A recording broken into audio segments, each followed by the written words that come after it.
اگر اس مرحلے میں انسان بگڑ جائے تو اس کا نقصان بھی اتنا ہی پاورفل ہوگا، اس کا نقصان بھی اتنا ہی زیادہ ہوگا۔ ظاہر سی بات ہے، اگر کسی کو ہم ایک کنکر ماریں، اگر کسی کو ہم ایک کنکر ماریں تو اس کی چوٹ کنکر کے برابر لگی، اور کسی کو اگر ہم پتھر مار دیں تو اس کی چوٹ کنکر کے برابر نہیں لگے گی، کیونکہ کنکر کو آپ بچپن مان لیں اور پتھر کو آپ جوانی مان لیں۔ تو اگر ہم نے کسی پر کنکر مار دیا تو بچپن کی غلطی ہوئی وہ، اور کسی پر پتھر مار دیا تو جوانی کی غلطی ہوئی۔ یعنی اگر انسان طاقتور ہے، بہت مضبوط ہے، اور پھر وہ غلطی کرتا ہے تو اس کے اثرات بھی بہت خطرناک ہوتے ہیں، بہت بھاری ہوتے ہیں۔ سب سے پہلے رسول کریم صلی اللہ تعالی علیہ وسلم کی زندگی میں جو آپ صلی اللہ علیہ وسلم کی عمر گزری تھی اس طرف اگر ہم فوکس کریں تو آپ صلی اللہ علیہ وسلم کو نبوت جو ملی وہ کتنی عمر میں ملی؟ 40 سال کی عمر میں۔ نبوت 40 سال کی عمر میں۔ ابھی ہم نے سنا کہ 40 سال تک جوانی کا مرحلہ رہتا ہے، اس کے بعد جوانی سے انسان ادھیڑ کی طرف اور بڑھاپے کی طرف ڈھلنے لگتا ہے۔ تو پوری جوانی گزرنے کے بعد اللہ تعالیٰ نے رسول کریم صلی اللہ علیہ وسلم کو نبوت عطا فرمائی۔ لیکن شاید ہم سبھی لوگ جانتے ہیں کہ جب تک انسان کی جوانی چلتی رہتی ہے، یعنی 40 سال کی عمر تک انسان کے اندر پروگریس جو ہے وہ کنٹینیو رہتا ہے، سمجھ رہے ہیں؟ انسان کے اندر ترقی جو ہے وہ جاری رہتی ہے، اور جب انسان 40 سال کا ہو جاتا ہے پھر انسان ڈھلنے لگتا ہے، پھر ترقی جو ہے وہ مکمل ہو جاتی ہے۔ تو اللہ کے نبی صلی اللہ علیہ وسلم کو تمام ترقیات کے زینے چڑھ لینے کے بعد جب مکمل ہو گئے، اسٹیبل ہو گئے، تب اللہ تعالیٰ نے ان کو نبوت عطا فرمائی۔ یاد رہے کہ جب انسان جوان ہونا شروع کرتا ہے تو اس کا غصہ بھی بہت ہائی لیول پر ہوتا ہے، اس کی طاقت بھی بہت ہائی لیول پر، جذبات، خواہشات، سب کچھ بہت ہائی ہوتا ہے۔ اس کے بعد جیسے جیسے عمر بڑھتی جاتی ہے چیزوں میں ٹھہراؤ آتا جاتا ہے، اور جب انسان 40 کی عمر کو پہنچ جاتا ہے تو وہ بہت سنجیدہ اور بہت زیادہ سمجھدار ہو جاتا ہے، ساری چیزوں کا ضبط، کیونکہ غصے میں توڑی ہوئی چیزوں کے نقصان کا اندازہ اس کو ہو جاتا ہے کہ میں نے غصے میں کبھی کپ توڑے، کبھی گلاس توڑے، کبھی موبائل توڑا، کبھی کیا توڑا، ان سب نقصانات کا اندازہ ہو جاتا ہے، پھر وہ پوری طرح سنجیدہ ہو جاتا ہے۔ تو سنجیدگی کی عمر کے بعد اللہ تعالیٰ نے رسول کریم صلی اللہ علیہ وسلم کو رسالت عطا فرمائی، رسول بنایا۔ لیکن جو چیز میں آپ کو محسوس کرانا چاہتا ہوں، بتانا چاہتا ہوں، وہ یہ کہ اس عمر سے پہلے، 40 سال کی عمر سے پہلے تقریباً 25 سال آپ صلی اللہ علیہ وسلم نے جوانی کی عمر بغیر نبی ہوئے گزاری۔ 15 سال میں ایک بچہ نارملی کیا ہو جاتا ہے؟ جوان ہو جاتا ہے۔ تو 15 سال کی عمر سے 40 سال کی عمر تک کتنا ڈیوریشن ہوا؟ 25 سال۔ 25 سال کی عمر جوانی میں اللہ کے نبی صلی اللہ علیہ وسلم نے بغیر نبوت کے گزاری، بغیر نبی ہوئے گزارے، ٹھیک ہے؟ لیکن نبی ہونے سے پہلے ان 25 سالوں میں رسول کریم صلی اللہ علیہ وسلم کی زندگی میں کوئی ایک بھی نگیٹو کوشچن نہیں آئے۔ آپ صلی اللہ علیہ وسلم کی ان 25 سالوں کی جوان عمر میں کبھی ایک بھی نگیٹو کوشچن آپ صلی اللہ علیہ وسلم کی زندگی میں نہیں آئے۔ یعنی آپ صلی اللہ علیہ وسلم نے کبھی جھوٹ نہیں بولا، آپ صلی اللہ علیہ وسلم نے کبھی کسی کو دھوکہ نہیں دیا، آپ صلی اللہ علیہ وسلم نے کبھی کسی سے مار پیٹ نہیں کی، لڑائی جھگڑا نہیں کیا، کسی کو نقصان نہیں پہنچایا، کسی کا برا نہیں کیا، بلکہ آپ نے اپنی پوری جوانی دوسروں کو فائدہ پہنچانے میں لگا دی، دوسروں کو فائدہ پہنچانے میں لگا دی۔ اس کے بعد جب 40 سال کی عمر میں آپ رسول بنائے گئے، یہ بات بہت دھیان سے سن لیں، جب 40 سال کی عمر میں آپ رسول بنائے گئے تو اس وقت اللہ کے نبی صلی اللہ علیہ وسلم نے پہلی بار پہلی بار جب مکہ والوں کے سامنے کھل کر نبوت کا اعلان کیا کہ میں اللہ کا نبی ہوں اور اللہ کے سوا کوئی سچا معبود نہیں ہے، اللہ ہی کی عبادت کرنی ہے، باقی کسی معبود کی یا کسی بت وغیرہ کی عبادت نہیں کرنی ہے۔ جب پہلی بار آپ صلی اللہ علیہ وسلم نے صفا نام کی ایک پہاڑ کی چوٹی تھی، وہاں چڑھ کر اللہ کے نبی صلی اللہ علیہ وسلم نے تمام مکہ والوں کو بلا کر یہ اعلان کیا کہ اللہ کے سوا کوئی عبادت کے لائق نہیں اور میں اللہ کا رسول ہوں، جب یہ اعلان کیا تو مکہ کے سارے لوگ کیا ہو گئے؟ مکہ کے سارے لوگ آپ صلی اللہ علیہ وسلم کے کیا ہو گئے؟ دشمن ہو گئے۔ کیا ہو گئے؟ دشمن ہو گئے۔ ایسا نہیں ہوا۔ ہوا کیا کہ مکہ کے کچھ لوگ، بہت منیمم نمبر، بہت کم لوگ ایمان لے آئے، بہت کم لوگ ایمان لے آئے اور بہت کم لوگ دشمن بن گئے، بہت کم لوگ دشمن بن گئے۔ شاید آپ کو یہ سن کر حیرانی ہوگی، کیونکہ ابھی تک تو آپ نے یہ سنا کہ جیسے ہی اللہ کے نبی صلی اللہ علیہ وسلم نے اسلام کا اعلان کیا، سارے کے سارے لوگ کیا ہو گئے؟ سارے لوگ دشمن نہیں ہوئے۔ کیسا ہوا کہ بہت کم لوگوں نے ایمان لایا اور بہت کم لوگ دشمن بنے۔ ایمان کن لوگوں نے لایا؟ جن لوگوں کو آپ صلی اللہ علیہ وسلم کی باتوں پر فوری یقین آ گیا، انہوں نے کیا کر لیا؟ ایمان قبول کر لیا۔ لیکن جو لوگ اس وقت بڑے بڑے سردار تھے، بڑے بڑے عزت دار تھے، جن کو سماج میں بڑی عزت ملتی تھی، وہ لوگ دشمن ہو گئے۔ وہ لوگ کیا ہو گئے؟ دشمن ہو۔ کیوں دشمن ہو گئے؟ کیونکہ ان کو دکھ گیا کہ اب آنے والا ٹائم جو ہے ہمارا نہیں بلکہ ان کا ہے۔ اگر ان کو سب لوگ رسول مان لیں تو ہماری جو چودھراہٹ ہے، جو عزت ہے، جو رتبہ اور مقام و مرتبہ ہے، وہ ختم۔ تو وہ بڑے بڑے سردار جو تھے وہ کیا ہو گئے؟ دشمن۔ لیکن بہت بڑی تعداد میں عام آدمی جو ہوتا ہے، سمجھ رہے ہیں، بہت بڑی تعداد میں جو عام آدمی، اصل میں جو بڑی تعداد عام لوگوں کی تھی، وہ لوگ پاز موڈ پر آ گئے۔ نہ انہوں نے ایمان لایا، نہ انہوں نے دشمنی کی۔ سمجھ رہے ہیں؟ خاموش، دیکھتے ہیں کیا ہوتا ہے۔ تماشا ہی بن گئے۔ کیا وجہ تھی؟ مکہ کے لوگوں کو دو باتیں ہضم نہیں ہو رہی تھی۔ پہلی بات یہ کہ ہمارے باپ دادا زمانہ قدیم سے انہی بتوں کی پوجا کرتے آ رہے ہیں اور یہی طور طریقہ ہمارے یہاں چلتا آ رہا ہے۔ ابھی یہ اچانک سے آگے کہہ رہے ہیں کہ یہ سب جھوٹے معبود ہیں، ان کو توڑ دو، پھینک دو، ان کی عبادت مت کرو، اسلام لے آؤ۔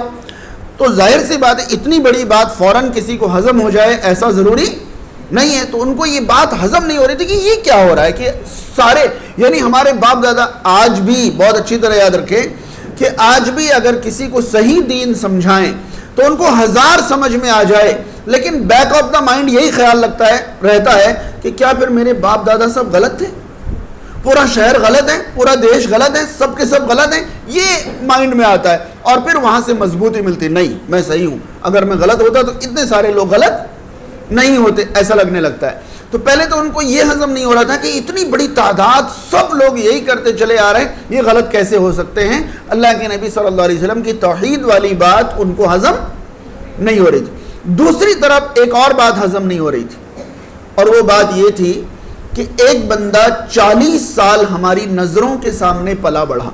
کون؟ نبی کریم صلی اللہ علیہ وسلم۔ ایک شخص جو ہے ہمارے درمیان پیدا ہوا، ہماری نظروں کے سامنے پلا بڑھا۔ 40 سال کی عمر جو ہے 60 سال کی ایوریج ایج ہوتی ہے انسان کی، اس میں سے 40 سال کسی کو ہم نے اپنی نظروں کے سامنے پلتے بڑھتے سب کر کے دیکھا ہو تو یہ ایک بہت بڑی عمر ہے نا، کوئی معمولی 1 سال کی بات تو نہیں ہے۔ تو وہ لوگ یہ سمجھ رہے تھے کہ 40 سال جن کو ہم نے اپنے سامنے پلتے بڑھتے دیکھا ہے، جس بندے نے کبھی دنیا کے معاملے میں ایک لفظ جھوٹ نہیں بولا، 40 سال میں کبھی جس نے جھوٹ نہیں بولا ہو، کسی کا نقصان نہیں کیا ہو، کسی کو برا نہیں کہا ہو، کسی سے لڑائی نہیں کی ہو، کسی سے جھگڑا نہیں کیا ہو، امانت دار ہو، سب کچھ A1 درجے کا اخلاق جس بندے کا ہو، وہ آج اچانک اتنی بڑی بات جھوٹ کیسے بول دے؟ ادھر یہ بھی ہضم نہیں ہو رہا تھا۔ بات سمجھ میں آ رہی ہے؟ ایک طرف جو انہوں نے بات کہی تھی وہ بات بڑی عجیب تھی ان کے لیے، وہ بھی ہضم نہیں ہو رہی تھی بات۔ دوسری طرف یہ بھی ہضم نہیں ہو رہا تھا کہ ایسا بندہ اچانک جھوٹ کیسے بولے گا۔ لہذا 90% پبلک جو ہے وہ خاموش ہو گئی کہ دیکھتے ہیں کیا کیا ہوتا ہے، دیکھتے ہیں کیا کیا ہوتا ہے۔ آپ نے سنا ہوگا کہ شروع میں اسلام لانے والے صحابہ کرام کو بہت زیادہ ستایا گیا، سنا ہے آپ نے؟ لیکن کبھی آپ نے غور کیا کہ وہ ستانے والے کون تھے؟ مکہ کے عام لوگ نہیں تھے۔ کون تھے وہ؟ سردار تھے بڑے بڑے۔ ابو سفیان ستا رہے ہیں، ابو جہل ستا رہا ہے، امیہ بن خلف سے تارا ہے، یہ بڑے بڑے سردار جو تھے جن کو اپنی چودراہٹ جاتی ہوئی دکھائی دے رہی تھی، وہ ڈرا دینا چاہتے تھے کہ کوئی ایمان لا کر ان کا دین بڑھا نہیں دے، ان کا دین بڑھے گا تو ہماری عزت ختم ہو جائے گی. تو بڑے بڑے سردار تھے. عام ناگرک یا عام لوگ مکہ کے مسلمانوں کے حمایت میں بھی نہیں تھے اور دشمنی میں بھی نہیں تھے، وہ تو آپ تماشائی تھے کہ دیکھتے ہیں کیا ہوتا ہے کیا نہیں ہوتا ہے. جانتے ہی یہ اتنی لمبی ڈیٹیل میں نے آپ تک کیوں پہنچائی؟ اس کی وجہ یہ ہے کہ اگر آپ کی جوانی صاف ستھری نہیں گزری ہو تو آپ سنجیدگی کی عمر میں عزت حاصل نہیں کر سکتے. آئی بات سمجھ میں؟ اگر آپ کی جوانی صاف ستھری نہیں گزری ہو تو آپ سنجیدگی کی عمر میں احترام اور عزت حاصل نہیں کر سکتے. آپ کو سنجیدگی کی عمر میں اس درجے کی قبولیت حاصل کرنے کے لیے، اس درجے کی مقبولیت حاصل کرنے کے لیے اپنی جوانی کی حفاظت کرنا بہت زیادہ ضروری ہے. بات سمجھ رہے ہیں؟ رسول کریم صلی اللہ علیہ وسلم نے 40 سال کی عمر میں نبوت کا اعلان کیا ہوتا اور آپ صلی اللہ علیہ وسلم کی جوانی بے حیائی اور برائیوں میں گزری ہوتی تو کون آپ صلی اللہ علیہ وسلم کے بارے میں سنجیدہ ہوتا؟ کوئی ہوتا سنجیدہ؟ ارے یہ تو بگڑا ہوا انسان ہے، کچھ بھی کہہ سکتا ہے، اس کو کیا، اس کی باتوں پہ کیا دھیان دینا. یہی بات آتی نا. جب بھی آپ احترام کی عمر کو پہنچیں گے اور آپ کوئی ایسی باتیں کریں گے تو پھر آپ کے بارے میں باتیں بنیں گی 900 چوہے کھا کر بلی چلی حج کو. یہ باتیں بنیں گی آپ کے بارے میں. کب؟ جب آپ کی جوانی محفوظ نہیں رہی ہوگی. سمجھ رہے ہیں؟ جب آپ کی جوانی محفوظ نہیں رہی ہوگی. اور اگر آپ نے اپنی جوانی کو داغدار ہونے سے بچایا ہوگا، محفوظ رکھا ہوگا، تو جب بھی آپ کوئی بات سماج کے سامنے رکھیں گے کہ پھر بات آئے گی آپ کے بارے میں کہ یہ کبھی جھوٹ نہیں بولتا، یہ کبھی جھوٹ نہیں بولتا، کبھی اس کے منہ سے غلط بات نہیں سنی، کبھی اس نے کوئی ایسی بات نہیں کہی، ویسی بات نہیں کہی. تو یاد رہے کہ آپ کی زبان سے نکلی ہوئی بات پر وزن پیدا کرنے کے لیے آپ کی جوانی کا محفوظ ہونا بہت زیادہ ضروری ہے. میں قرآن مجید کی ایک آیت آپ تک پہنچاتا ہوں. ممکن ہے کہ اس کی گہرائی تک آپ لوگ پہنچ جائیں.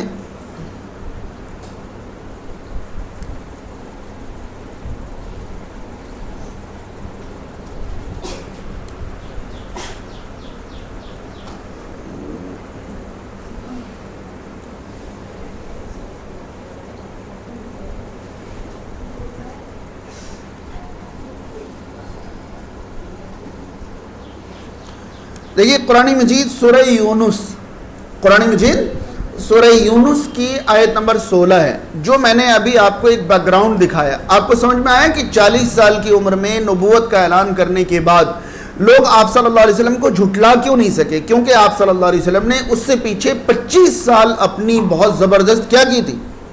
حفاظت کی تھی، اپنے آپ کو کہیں داغدار ہونے نہیں دیا تھا. اب یہ آیت سنیں، سورہ یونس کی آیت نمبر 16. اللہ رب العالمین نے فرمایا قُلْ لَوْ شَاءَ اللَّهُ مَا تَلَوْتُهُ عَلَيْكُمْ وَلَا أَدْرَاكُمْ بِهِ.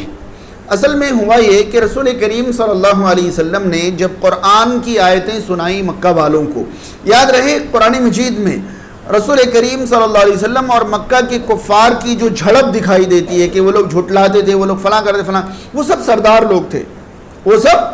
اور جن لوگوں کا بھی قرآن مجید سے رشتہ ہو یا قرآن مجید کو گہرائی سے جن لوگوں نے بھی سمجھنے کی کوشش کی ہے، انہیں اچھی طرح اندازہ ہوگا کہ ہر زمانے میں انبیاء کرام کا جھگڑا اس زمانے کے سرداروں سے رہا، غریب اور عام لوگوں سے کبھی نہیں رہا. قرآن مجید میں بار بار آپ کو گزشتہ انبیاء کے حالات بتاتے ہوئے رب تعالیٰ کا یہ فرمان ملے گا وَقَالَ الْمَلَأُ الَّذِينَ كَفَرُوا، اور کافروں کے سرداروں نے کہا، کافروں کے. تو بار بار یہ سرداروں کا لفظ بار بار آپ کو قرآن میں ملے گا کیونکہ ٹکراؤ ہی انہی کے ساتھ تھا. عام لوگ تو یہ سب چیزوں میں نہیں رکھتے تھے. یہاں رسول کریم صلی اللہ علیہ وسلم نے جب قرآن کی تلاوت مکہ کے کفار کے سامنے کی تو ان لوگوں نے یہ کہا کہ ایسا ہے کہ اگر ہم چاہیں تو اس جیسا قرآن تو ہم بھی پیش کر دیں، اس جیسا قرآن تو ہم بھی پیش کر دیں، یا آپ جو ہے اس کے بدلے کوئی ایک اور قرآن لے آئیں اور فلاں فلاں. اس طرح قرآن مجید کے بارے میں جب ان لوگوں نے اعتراض کیا تو رسول کریم صلی اللہ علیہ وسلم سے اللہ تعالیٰ نے جواب دلوایا. اللہ تعالیٰ نے جواب دلوایا. جواب کیا تھا؟ قُلْ لَوْ شَاءَ اللَّهُ مَا تَلَوْتُهُ عَلَيْكُمْ وَلَا أَدْرَاكُمْ بِهِ. آپ فرما دیجئے اے نبی کریم صلی اللہ علیہ وسلم، اگر اللہ چاہتا تو نہ میں تمہارے سامنے اس کی تلاوت کرتا اور نہ مجھے یہ چیز معلوم ہوتی. قرآن کے بارے میں مجھے پتہ ہی نہیں ہوتا اگر اللہ نہیں چاہتا تو. اس کے بعد جو ہے وہ قابل غور ہے. اب دیکھیے، فقط لبثت فیکم عمرا، میں تمہارے درمیان ایک لمبی عمر رہ چکا ہوں. یہ قرآن مجید کی آیت بتا رہا ہوں میں.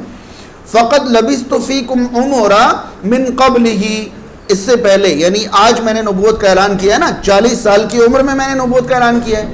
اس سے پہلے ایک لمبی عمر میں تمہارے درمیان رہ چکا ہوں.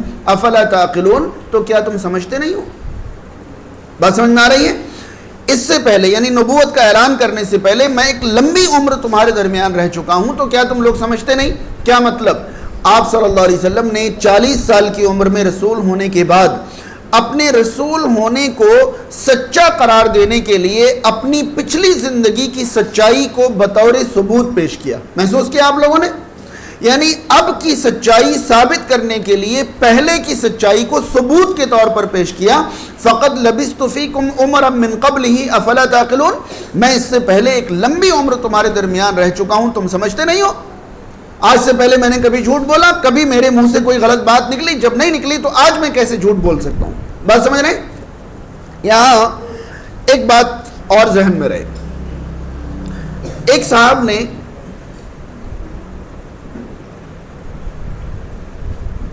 خیر میں بتا ہی دیتا ہوں، سوچ رہا تھا کہ بات مناسب رہے گی نہیں رہے گی، لیکن سن لیں.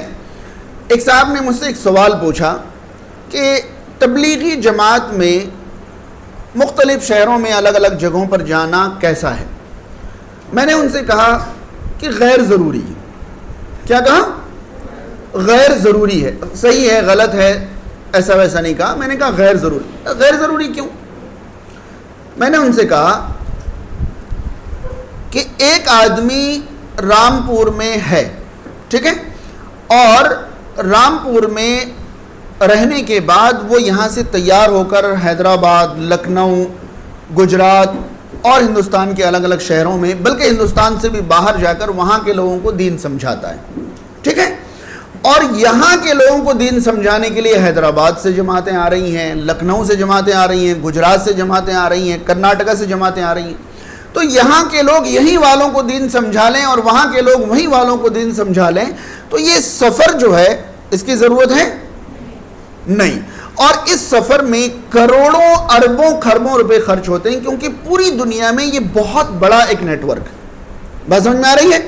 اور صرف سفر میں خرچ نہیں ہوتے، بلکہ جو آدمی نکلتا ہے اس کی پوری لائف ڈسٹرب ہوتی ہے. اس کی اگر کوئی دکان ہے تو کون دیکھے، گھر میں بیوی بچے ہیں ان کو کون دیکھے، بہت ساری ذمہ داریاں ہیں. ان سے یہ کہا جاتا ہے کہ آپ اللہ کے بھروسے سب کو چھوڑ دو اور کیا کرو، نکل جاؤ. تو میں نے یہ کہا کہ اگر، بہت دھیان سے یہ بات سنیں، میں نے ان سے کہا کہ یہ بات بتائیں کہ اگر رامپور کے لوگ بگڑے ہوئے رہ جائیں تو اللہ تعالیٰ رامپور کے علماء سے سوال کرے گا یا حیدرآباد کے علماء سے؟ کہاں کے علماء سے؟ اور اگر حیدرآباد کے لوگ بگڑے ہوئے رہ جائیں تو اللہ تعالیٰ وہاں کے علماء سے سوال کرے گا یا یہاں کے؟ تو بھائی جب ہمارے بارے میں ان کا سوال ہی، جب ہم سے ان کے بارے میں سوال ہی نہیں ہونا ہے تو ہم کیا کرنے کے لیے جا رہے ہیں؟ غیر ضروری ہے، غیر ضروری ہے. یہاں کے لوگ اگر نہیں سدھریں گے تو ہم سے سوال پوچھا جائے گا. لہذا کنٹینیوسلی ہمیں الگ الگ پروگرامنگ کے ذریعے کوشش یہاں کے لوگوں کے لیے جاری رکھنی ہے. ہمیں یہاں وہاں جا کر کوئی ضرورت نہیں ہے کوشش کرنے کی، اس لیے کہ ان کی ذمہ داری اللہ تعالیٰ نے ہمارے اوپر نہیں ڈالی ہے. اصل مقصد یہ بات نہیں تھی جو میں نے ابھی تک آپ تک پہنچائی.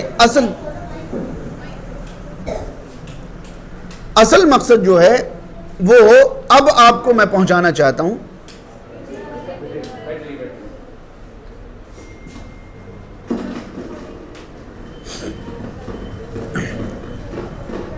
اب ان کا ایک سوال تھا، جنہوں نے مجھ سے پوچھا تھا کہ جانا کیسا، میں نے کہا غیر ضروری ہے.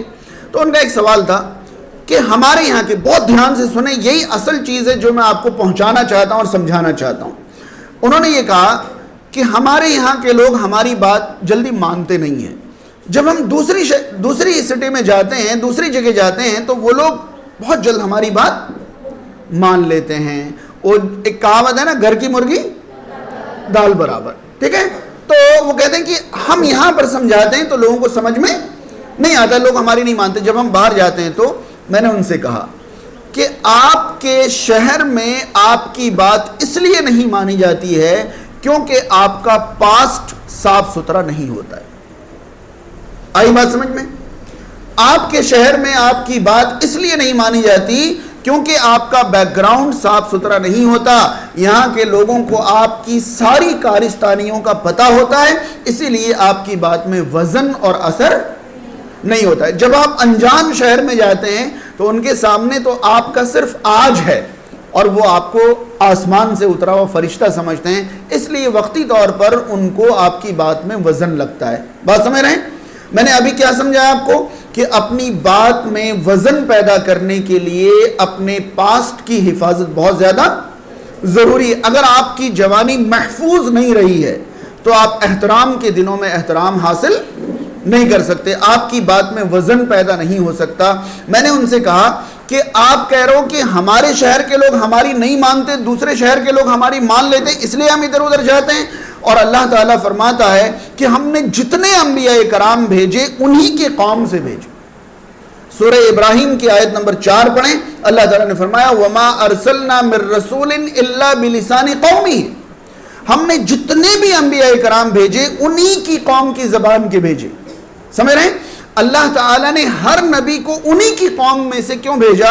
تاکہ وہ اچھی طرح جان لیں کہ بھائی یہ بندہ تو پوری زندگی ہمارے سامنے رہا ہے اور کبھی اس نے کوئی فراڈ یا کوئی دھوکہ نہیں کیا ہے. تو اللہ تعالیٰ تو مقامی کو ترجیح دے رہا ہے، اور آپ کہہ رہے ہیں یہاں کے لوگ کیوں نہیں سنتے؟ کیونکہ آپ کی ساری کمیاں مقامی لوگوں کو کیا ہوتی ہیں؟ معلوم ہے. اب دیکھیے، جو لوگ اپنی لائف کو سیف رکھتے ہیں یا رکھنا پڑتا ہے، مان لیجئے ایک بچہ مدرسے میں ڈال دیا گیا، وہاں شرارت کرنے کی کوئی اجازت نہیں ہے. مدرسے میں پڑھتا پڑھتا وہ اور بڑے مدرسے میں گیا، وہاں سے عالم بن کر آ گیا. اب عالم بننے کے بعد بھی کوئی گنجائش شرارت کی نہیں. تو وہی مقامی علماء ہر مسجد کے ممبر پر کھڑے ہو کر دین بتاتے ہیں اور لوگ ان پر اعتبار کرتے ہیں یا نہیں کرتے؟ کرتے ہیں. وہی علماء مدارس میں بچوں کو تعلیم دیتے ہیں اور لوگ ان پر اعتبار کرتے ہیں. وہی علماء شہر کے تمام مسئلے مسائل بتاتے ہیں اور لوگ ان پر اعتبار کیوں؟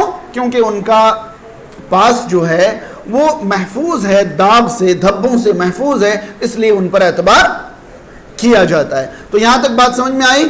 میں سب سے اہم بات جو آپ کی جوانی کے لیے سمجھانا چاہتا تھا وہ یہی تھی. اب بہت ساری چیزیں آپ تک پہنچائی جائیں گی انشاءاللہ، لیکن بہت اچھی طرح یہ ذہن میں رہے کہ اگر آپ اپنی ادھیڑ عمر کو یا بڑھاپے کو وزندار اور قابل احترام اور قابل عزت بنانا چاہتے ہیں تو آپ کو اپنی جوانی کی حفاظت کرنی پڑے گی، اور آپ کی جوانی میں کوئی داغ دھبا نہیں ہونا چاہیے. تبھی آپ کو احترام یا آپ کی بات میں تاثیر اور وزن پیدا کر سکتے ہیں، ورنہ نہیں کر سکتے.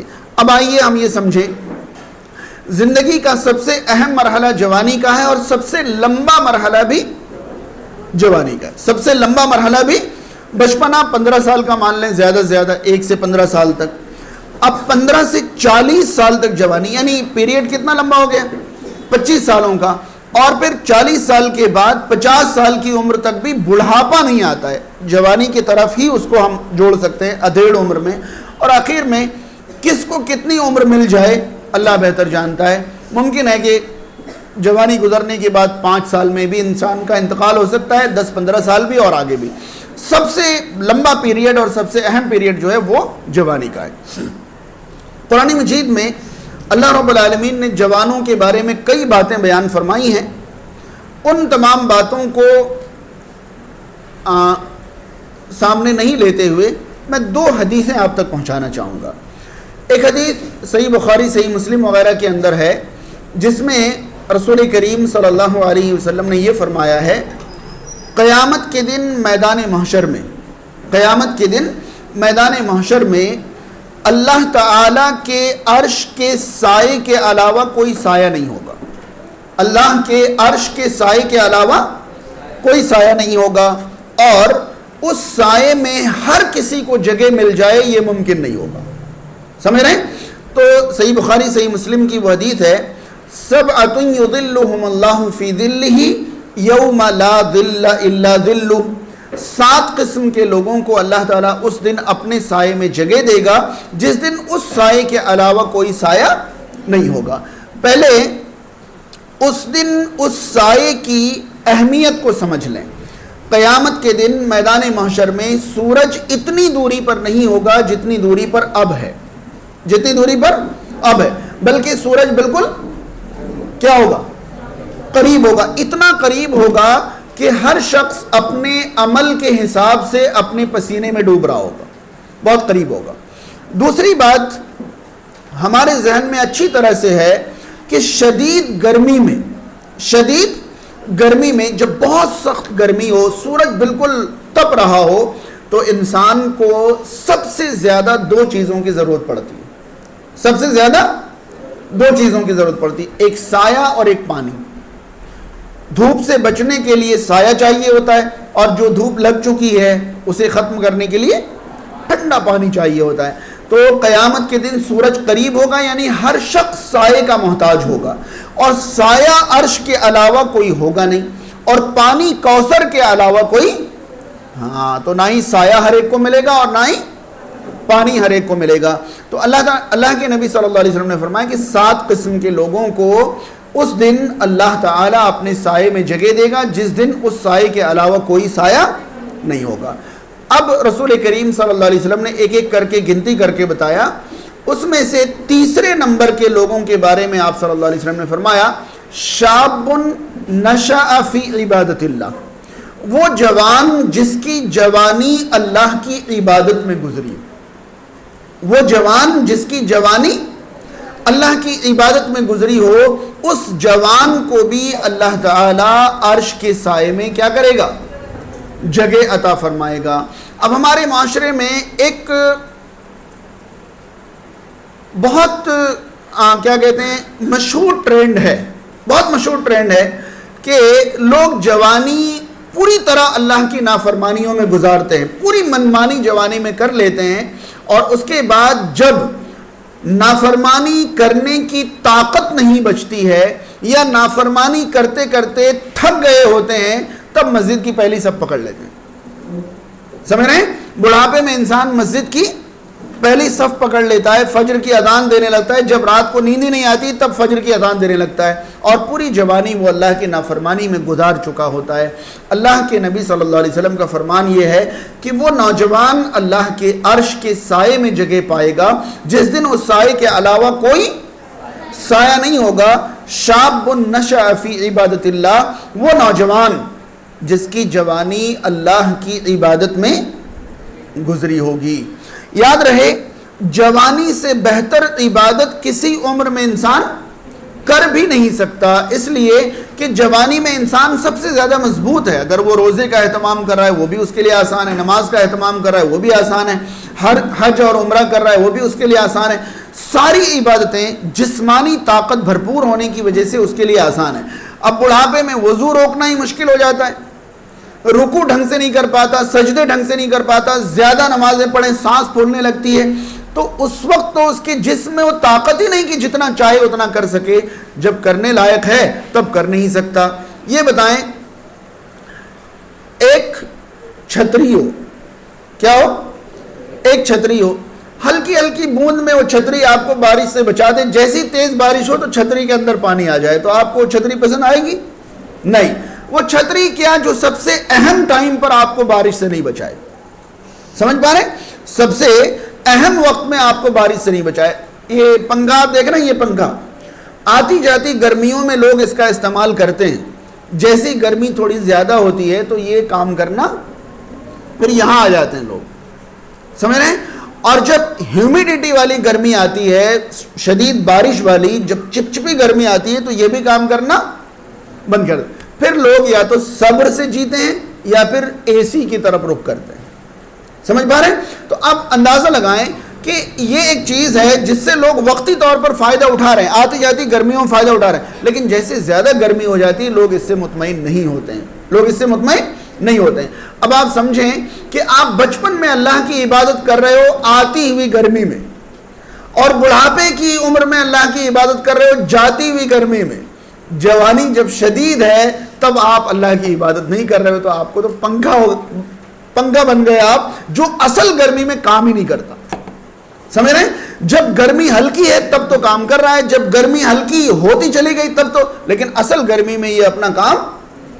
تو کیا آپ کو اگر آپشن دیا جائے کہ دیکھیے آپ کے گھر میں ہم فری میں یا تو پنکھا لگا دیں گے یا تو کولر لگا دیں گے یا اے سی لگا دیں گے، آپ بتائیے کیا لگوانا چاہیں گے؟ تو کیا لگوائیں گے آپ لوگ؟ پنکھا لگوائیے نا، کیونکہ وہ آتی جاتی ٹھنڈی میں تو کام تو کر ہی لیتا ہے۔ آپ لوگوں کی طرح بچپن میں آپ کو پتا ہے جب بچے نماز کے قابل نہیں ہوتے ہیں تو اتنا شوق ہوتا ہے، اتنا شوق، جلدی سے کرتا پجامہ پہنا، ٹوپی پہنا، پہلی صف میں جا کے بچے ادھم کاٹتے ہوئے بیٹھ جاتے ہیں، یا پھر بالکل بڑھاپے میں پہلی صف پہ دکھائی دیتے ہیں اور جوانی میں ڈھونڈنا پڑتا ہے گئے کہاں سب کے سب۔ سمجھ رہے ہیں؟ تو آپ کیوں اے سی لگائیں گے؟ وہ اس لیے کہ آتی جاتی سردیوں کے ساتھ ساتھ سخت گرمیوں میں بھی، یعنی آتی جاتی گرمیوں کے ساتھ ساتھ سخت گرمی میں بھی وہ آپ کا ساتھ نہیں چھوڑتا۔ جب سب سے زیادہ ضرورت ہو اسی وقت اگر کوئی چیز کام نہیں کرے تو ہم اسے ترجیح نہیں دیتے، ہم اسے پسند نہیں کرتے۔ تو ہمیں پنکھے بننا ہے یا اے سی بننا ہے؟ ہاں، اے سی بننا ہے انشاءاللہ۔ یعنی سب سے زیادہ اللہ تعالیٰ کو جب ہماری عبادت پسند آتی ہے جب ہم کس میں ہوتے ہیں؟ جوانی میں ہوتے ہیں۔ بات سمجھ رہے ہیں؟ اچھا، اور آگے بڑھیں تو جامع ترمذی کی ایک حدیث ہے، جامع ترمذی کی، آپ لوگ ادھر دھیان دیں، بعد میں اپنی باتیں کر لینا۔ جامع ترمذی کی ایک حدیث ہے، رسول کریم صلی اللہ علیہ وسلم نے فرمایا لا یزال قدم عبد عند ربہ حتی یسأل عن اربع، کوئی بندہ اللہ کے سامنے سے اپنے قدم ہٹا نہیں سکے گا یہاں تک کہ اس سے 4 چیزیں پوچھ لی جائیں۔ کتنی چیزیں؟ 4 چیزیں پوچھ لی جائیں۔ بات کہاں کی چل رہی ہے؟ دنیا کی یا قیامت کی؟ قیامت کی۔ بندوں کے قدم ان کے رب کے پاس سے نہیں ہٹیں گے یہاں تک کہ ان سے کتنی چیزیں پوچھ لی جائیں؟ پہلی چیز ہوگی ان عمرہ فیما افنا، اللہ تعالیٰ پوچھے گا اپنی عمر کہاں گزاری، اپنی عمر کہاں گزاری۔ اگر آپ غور کریں تو اس کے بعد کسی سوال کی ضرورت، پوری عمر کا سوال تو پوچھ لیا گیا، تو بچا کیا؟ ان عمرہ فیما افنا، اس کی عمر کے بارے میں پوچھا جائے گا تو نے اپنی عمر کہاں گزاری۔ ٹھیک ہے، پہلا سوال۔ دوسرا سوال ہوگا وَأَن شَبَابِهِ فِيمَا أَبْلَاهُ، اس کی جوانی کے بارے میں پوچھا جائے گا کہ تو نے جوانی خرچ کہاں کی۔ اب قابل غور بات یہ ہے کہ عمر میں جوانی شامل ہے یا نہیں؟ عمر میں جوانی شامل تھی یا نہیں؟ پہلا سوال یہ تھا کہ تو نے عمر کہاں گزاری، تو اس میں تو بچپن، جوانی، بڑھاپا، ادھیڑ سب عمر آ گئی نا۔ تو نے عمر کہاں گزاری، تو اس میں تو جوانی شامل تھی۔ اس کے باوجود الگ سے پوچھا جائے گا کہ تو نے اپنی جوانی، یہ دوسرا سوال ہوگا کہ تو نے اپنی جوانی کہاں گزاری۔ پہلے عمر کا سوال، اس کے بعد اسپیشلی جوانی کا الگ سے سوال۔ یہ اہمیت بتاتا ہے کہ اللہ تعالیٰ کو جوانی کی عبادت بہت زیادہ پسند ہے کہ تو نے اپنی جوانی کہاں گزاری۔ اس کے بعد پوچھا جائے گا وَعَنْ عِلْمِهِ مَاذَا عَمِلَ بِهِ، تو نے اپنے علم پر کتنا عمل کیا، تو نے اپنے علم پر کتنا عمل کیا۔ اور آخری سوال پوچھا جائے گا وَأَمَّالِهِ مِنْ أَيْنَ اكْتَسَبَهُ وَفِيمَا أَنْفَقَهُ، اس کے مال کے بارے میں پوچھا جائے گا کہ اس نے کہاں سے کمایا اور کہاں خرچ کیا۔ بعض احادیث میں ان 4 سوالوں کو 5 بھی کہا گیا ہے۔ کتنے؟ 5 بھی کہا گیا۔ سوال یہی ہے، بس یہاں ہم نے اس کو گنتی میں کتنا لیا؟ 4۔ کسی حدیث میں کہاں سے کمایا، اس کو سنگل سوال لیا ہے، اور کہاں خرچ کیا ہے، اس کو سنگل، تو سوال کتنے ہو گئے؟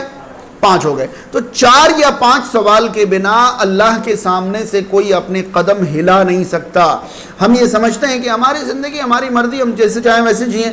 یاد رہے جب میں نے پہلا لیکچر آپ کو دیا تھا تب میں نے بتایا تھا کہ ہم اپنی مرضی کے نہیں ہیں، بلکہ ہمارے اوپر کس کی مرضی چلتی ہے؟ اللہ تعالیٰ کی چلتی ہے۔ تو ہمارے لیے عقل مندی یہی ہے کہ ہم اللہ کی مرضی پر اپنے آپ کو چلائیں، یہی عقل مندی ہے۔ ہم اپنے آپ کو اپنی مرضی پر چلائیں، یہ عقل مندی بالکل بھی نہیں ہے۔ آج ہم جوانی کے بارے میں اسلام میں کیا تعلیمات ہیں وہ سمجھنے کی کوشش کر رہے ہیں۔ سب سے پہلے ہم نے یہ سمجھا کہ اگر ہماری جوانی سیف اور محفوظ نہیں ہوئی تو ہمیں احترام کی عمر میں احترام حاصل نہیں ہوگا، یا ہماری بات میں کوئی تاثیر یا کوئی وزن باقی نہیں رہے گا۔ دوسری چیز ہم نے یہ سمجھی کہ اللہ تعالیٰ قیامت کے دن ان خوش نصیبوں کو عرش کے سائے میں جگہ دے گا جن کی جوانی کس میں گزری ہوگی؟ اللہ کی عبادت میں گزری ہوگی۔ تیسری چیز ہم نے یہ سمجھا کہ اللہ رب العالمین کے سامنے سے بندہ اپنے قدم ہٹا نہیں سکتا، بندہ اپنے قدم ہٹا نہیں سکتا جب تک وہ 4 یا 5 سوالوں کے جواب نہ دے دے۔ اس میں سے ایک سوال یہ ہوگا کہ تو نے اپنی جوانی کہاں خرچ کی۔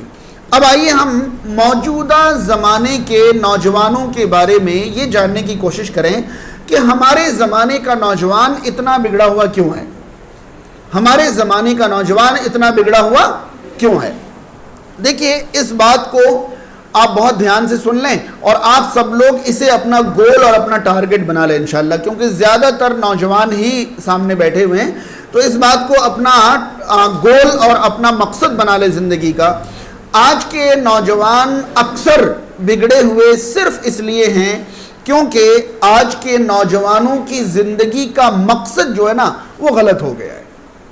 انسان کی زندگی مقصد کے اکارڈنگ گزرتی ہے، انسان کی زندگی مقصد کے تحت گزرتی ہے۔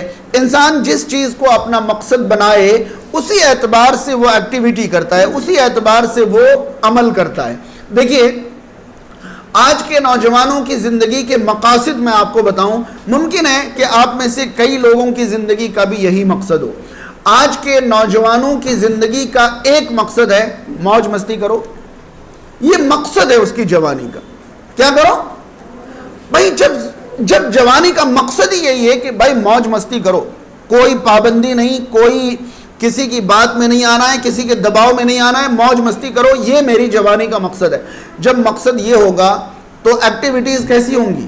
تہجد گزار والی۔ ہاں، موج مستی والا مقصد رکھنے والا انسان کیا مسجد میں پہلی صف میں دکھائی دے گا؟ نہیں، وہ بیڑی سگریٹ کرتا ہوا دکھائی دے گا، وہ جوئے اور تاش کھیلتا ہوا دکھائی دے گا، اور وہ بے شمار خرابیاں اپنے اندر پیدا کرتے ہوئے دکھائی دے گا، کیونکہ اس کا مقصد غلط ہو گیا۔ اس نے مقصد بنا لیا موج مستی کرنے کو۔ کس کو؟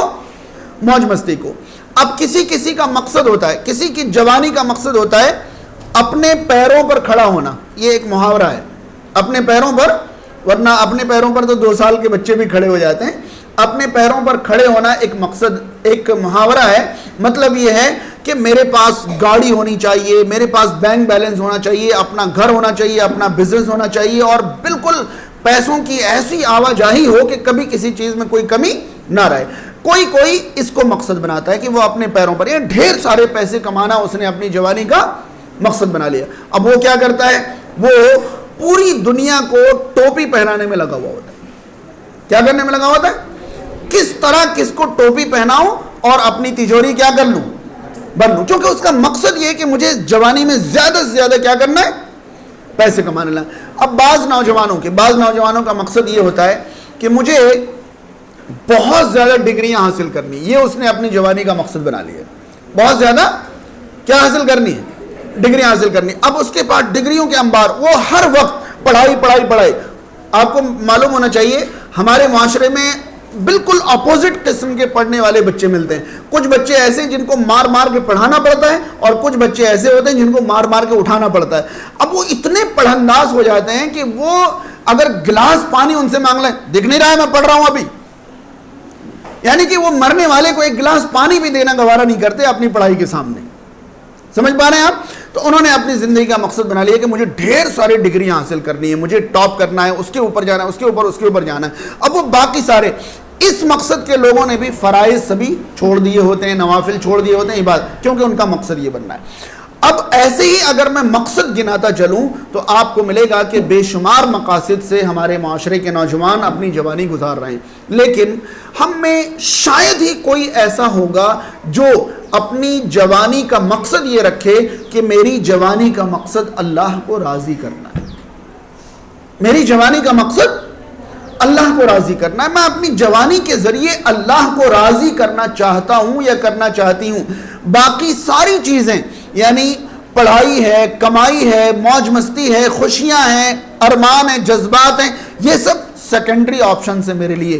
میری جوانی کا پہلا مقصد ہے اپنی جوانی کے ذریعے اللہ کو راضی کرنا.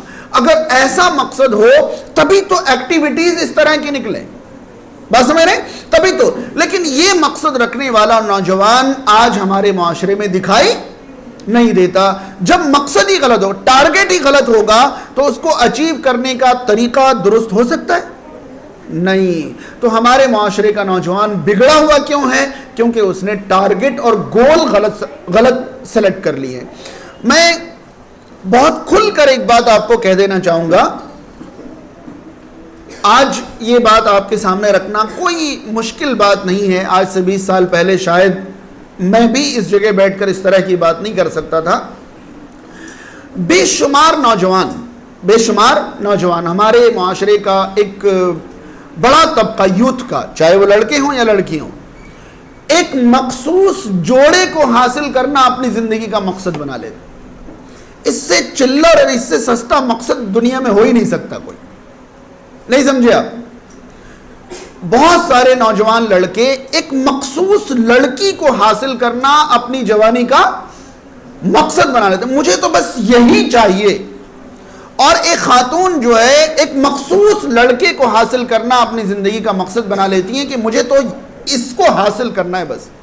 اور یہ ایسا مقصد ہے کہ اس سے گھٹیا اور اس سے بے وقوفی والا مقصد کوئی ہو ہی نہیں سکتا. دیکھیے، شاید آپ لوگوں کو یاد ہو، آج سے 3 سال پہلے نیشنل اسکول میں میرا ایک لیکچر تھا. تب بھی میں نے یہ بات سمر کلاسز میں پہنچائی تھی. یہ بتائیں کہ ابھی 10:15 کا ٹائم ہو رہا ہے. 1, 1:30, 2 بجے آپ سب کو دوپہر کا کھانا ملے گا یا نہیں ملے گا؟ ملے گا یا نہیں ملے گا؟ اب 10 بجے کوئی دوپہر کے کھانے کو اپنا جنون بنا لے تو اس سے بڑا بیوقوف کوئی ہو سکتا ہے؟ شاید بات نہیں سمجھ میں آئی. جو چیز اپنے ٹائم پر آٹومیٹیکلی آپ کو ملنے والی ہو، جو چیز اپنے ٹائم پر آٹومیٹیکلی آپ کو ملنے والی ہو، بائی ڈیفالٹ آپ کو ملنے والی ہو، اس چیز کو آپ جنون بنا لیں تو اس سے بیکار جنون کوئی ہو سکتا ہے؟ بھائی ہر لڑکی کو اس کے ٹائم پر ایک لڑکا شوہر کے طور پر مل جائے گا، اس کو کیوں جنون بنانا؟ اور ہر لڑکے کو اپنے وقت پر ایک لڑکی بیوی کے طور پر مل جائے گی، اس کو جنون کیوں بنانا؟ نہیں آئی بات سمجھ میں؟ اب ایک لڑکے کے لیے، ایک جوان لڑکے کے لیے معاشرے کی ساری کنواری لڑکیاں اللہ تعالیٰ نے حلال رکھی ہیں. اس نے لاکھوں حلال لڑکیوں کو حرام کر لیا اور صرف ایک کو حلال رکھا. اس نے تو شریعت بنا دی گھر بیٹھے بیٹھے. اس نے گھر بیٹھے بیٹھے شریعت بنا دی. شاید بات نہیں سمجھ میں آئی. مجھے اس سے بھی نہیں کرنا، اس سے بھی نہیں کرنا، اس سے بھی نہیں کرنا، اس سے بھی نہیں کرنا، صرف اس سے کرنا ہے. تو صرف اس سے کرنا حلال رکھا اور باقی سب سے کرنا حرام رکھا. اللہ کے مقابلے میں شریعت بنانے والے کو اللہ تعالیٰ پسند کرتا ہے؟ نہیں کرتا پسند. کیوں آپ نے سارے حلال آپشن حرام کر لیے؟ اور یہ جنون کوئی بنا لے، یہ مقصد کوئی بنا لے کہ مجھے یہ حاصل کرنا، یہ مقصد بنائے کوئی، جبکہ وہ یہ مقصد نہیں بنا. دیکھیے، آج سے 20-25 سال پہلے معاشرے کے نوجوانوں نے کبھی یہ مقصد نہیں بنایا. وہ اپنی زندگی گزارتے چلے جاتے تھے. ان کے ماں باپ ان کی عمر میں ایک نیک جوڑا یا اچھا جوڑا تلاش کر کے ان کو ان کے حوالے کر کے بھیج دیتے تھے. یعنی آج سے 20-25 سال پہلے معاشرے کے نوجوان اس چیز کو اپنا مقصد نہیں بناتے تھے. تو پھر 25 سال پہلے کے سارے نوجوان کنوارے ہی مر گئے، شادیاں نہیں ہوئی ان کی. اگر ان کی شادیاں نہیں ہوئی ہوتی تو آج آپ لوگ یہاں بیٹھے کیسے ہوتے؟ ہاں بھائی، جو چیز ہونی ہے اور ہو کر رہے گی اس کو اپنا جنون بنانا، اس سے بڑی بیوقوفی اور کچھ بھی نہیں ہو سکتی. تو ہمارے مقاصد بہت غلط ہوتے چلے جا رہے ہیں، ہمارے ٹارگٹ بہت غلط ہوتے چلے جا رہے ہیں، اسی لیے ہماری ایکٹیویٹیز غلط ہو رہی ہیں. اب دیکھیں کہ ابھی جو میں نے آپ کو اگزامپل دیا کہ ایک جوڑا حاصل کرنے کو معاشرے کے ایک بڑے طبقے نے، نوجوانوں کے ایک بہت بڑے طبقے نے اس کو اپنا مقصد بنا لیا. اب اس سے چوری کے 1000 راستے پیدا ہوتے ہیں یا نہیں ہوتے؟ جب مقصد غلط سیٹ ہو گیا تو یہاں سے جھوٹ پیدا ہوتا ہے، یہاں سے دھوکہ پیدا ہوتا ہے، یہاں سے چیٹنگ پیدا ہوتی ہے، یہاں سے چوری پیدا ہوتی ہے نہیں؟ گھر میں آپ نے ماں باپ سے کہا کہ میں اسکول جا رہی ہوں یا ٹیوشن جا رہی ہوں لیکن آپ اسکول میں بھی نہیں ہیں اور مقصد غلط ہوا تو آپ کے اقدامات غلط ہونے لگے. آپ نے فون لیا اور اس کے بعد آپ کہہ رہے ہیں کہ میں اپنی سہیلی سے بات کر رہی ہوں یا میں اپنے بہن سے بات کر رہی ہوں لیکن آپ کا مقصد غلط ہوا ہے, اسی لیے آپ کے اقدامات غلط ہو گئے. تو اگر آپ سمجھیں کہ ہمارے معاشرے میں نوجوان اتنا بگڑا ہوا کیوں ہے, اس کی ایک ہی وجہ, بہت سمپل وجہ ہے کہ ان کے مقاصد غلط ہو گئے, ان کے مقاصد غلط ہو گئے. اللہ تعالی نے ہمیں جوانی اللہ کو راضی کرنے کے لیے دیا تھا. کیوں دیا تھا؟ اللہ کو راضی کرنے کے لیے. جتنے نوجوانوں کا مقصد اللہ کو راضی کرنا رہ جائے گا, یقین مانیں ان کی زندگی میں کسی بھی طرح کی کوئی خرابی اور برائی نہیں آ سکتی. آپ کسی کو جوتے مار لیں, چپل مار لیں, کوئی صحیح نہیں ہونے والا جب تک اس کے ذہن میں ایک صحیح ٹارگٹ سیٹ نہیں ہو جائے. سمجھ رہے ہیں؟ اور جس دن آپ میں سے کسی کا مقصد صحیح سیٹ ہو گیا, پھر آپ کو موج مستی کرنے والے دنیا کے سب سے بدتر اور بے وقوف انسان لگیں گے کہ کیسے لوگ ہیں جو اپنی جوانی کو برباد کر رہے ہیں. بات سمجھ رہے ہیں؟ ممکن ہے کہ آپ کو وہ انسان بھی نہ لگے, ممکن ہے آپ کو وہ انسان بھی نہ لگے کہ یہ انسان ہے, ان سے تو جانور اچھے ہوتے ہیں جو اپنی جوانی اس طرح برباد کر رہے ہیں. پھر آپ کو اللہ کو راضی کرنے والوں کے علاوہ کوئی بھی صحیح مقصد حاصل کرنے والا دکھے گا ہی نہیں. تو یاد رہے کہ اسلام میں جوانوں کو صرف یہ نصیحت ہے کہ آپ اپنی جوانی کو اللہ کی رضامندی میں لگائیں. کس میں لگائیں؟ اللہ کی رضامندی. اب اس کا یہ مطلب نہیں کہ آپ کو پہننا نہیں ہے, اوڑھنا نہیں ہے, گھومنا پھرنا نہیں ہے, یا خوشیاں نہیں کرنی ہے, یا ساری چیزیں نہیں کرنی ہے. بالکل بھی نہیں. آپ تعلیم حاصل کریں, آپ ترقی حاصل کریں, پیروں پر کھڑے ہوں, پیسے کمائیں, آپ گھومیں پھریں, اچھے سے اچھا پہنیں, آپ اپنی تمام خواہشات بھی پوری کریں. بس ایک پوائنٹ کا دھیان رکھتے ہوئے کہ آپ کی خوشیاں اللہ کی ناراضگی والی نہ ہوں.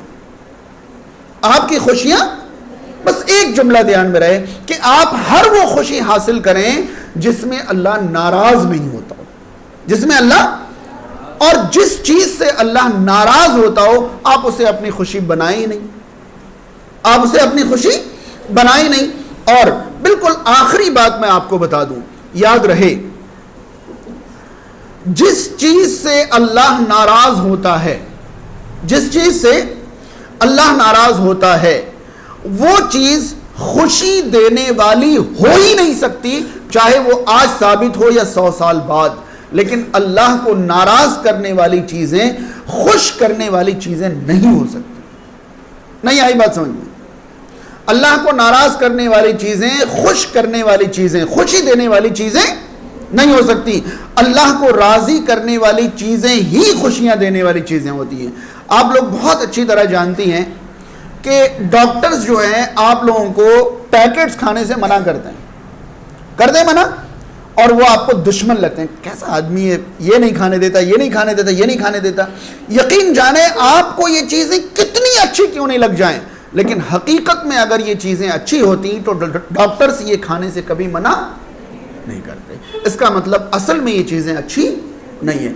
ٹھیک اسی طرح جو بھی عادتیں ہمیں خوشیاں دے رہی ہیں اور وہ چیزیں اگر اللہ کو پسند نہیں ہیں تو وہ زہریلے ویفرز کی طرح ہیں جن سے دنیاوی ڈاکٹرز منع کر رہے ہیں, اور ہمیں لگ رہا ہے کہ ہمیں مزے کرنے سے منع کیا جا رہا ہے. مزے کرنے سے نہیں, یہ مزے وقتی ہے اور سزا بہت لمبی ہے, اسی لیے ان سے منع کیا جا رہا ہے. تو ایک لفظ ذہن میں رہے کہ اللہ کو ناراض کرنے والی چیزیں, حقیقی خوشی دینے والی چیزیں ہو ہی نہیں سکتی.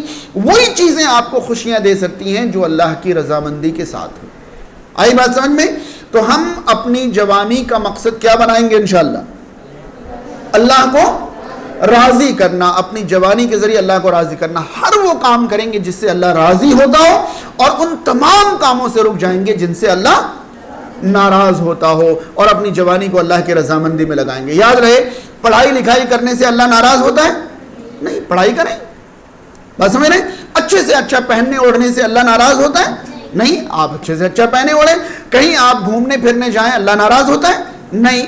آپ اچھے سے اچھا کھائیں پئیں اللہ ناراض ہوتا ہے؟ نہیں، کسی بھی چیز سے نہیں. اللہ تعالیٰ جن چیزوں سے ناراض ہوتا ہے وہ چیزیں خوشیاں دینے والے نہیں ہیں، اور وہ چیزیں حقیقت میں ہمارے لیے نقصان دہ ہیں. لہذا ان چیزوں سے ہم خود کو بچا لیں اور اللہ کی رضامندی کے لیے اپنی زندگی گزاریں. اللہ تعالیٰ ہم تمام کو ان باتوں پر عمل کی توفیق عطا فرمائے. 5 منٹ ہے آپ کے پاس، اگر کچھ سوال ہو تو پوچھ لیں.